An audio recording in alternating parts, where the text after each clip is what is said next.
How Hitler consolidated his power to become the Führer of Germany by 1934. Now, first of all, Hitler becomes Chancellor in January 30th of 1933. We covered this in the previous video, so please do watch it if you haven't done so already. And now let's look at how he consolidates his power. So this is basically the rough timeline of the things that we're going to cover in this series.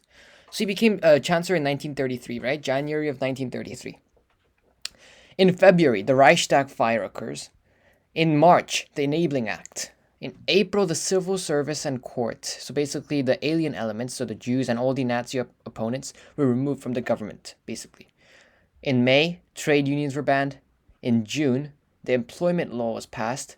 So it's basically like creating public works, so like constructing roads so that it would create jobs. July, the law against the formation of new parties, so it banned basically any other parties.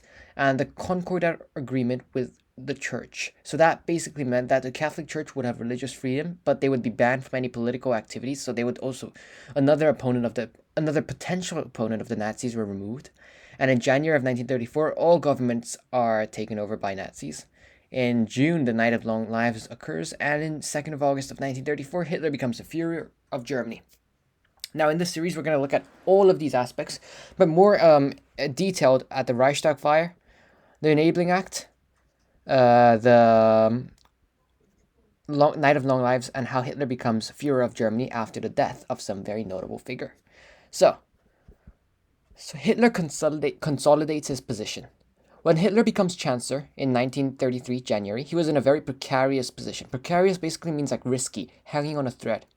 Now, he had this word used previously. I don't know if you guys would remember where this precarious was used before, but it was used when the Weimar Republic was dependent on US loans and it all crashed because of the Great Depression. Now, would that happen to Hitler? You guys might know. World War II happened, so it probably didn't happen. Few thought that he would hold on to power for long.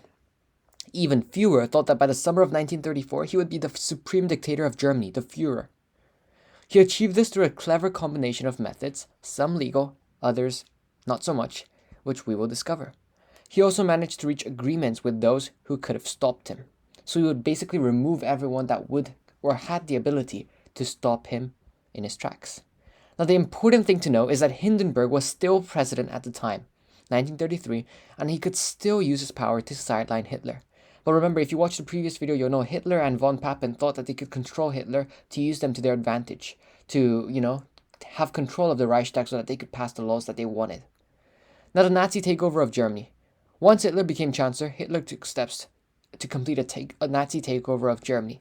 He called another election for March of 1933 to try and get an overall majority in the Reichstag. He used the same tactics as in previous elections, but this time there was a key difference. He had the resources of the state media and control of the streets. Remember, he was Chancellor. But even so, success was in the balance. It could go either way.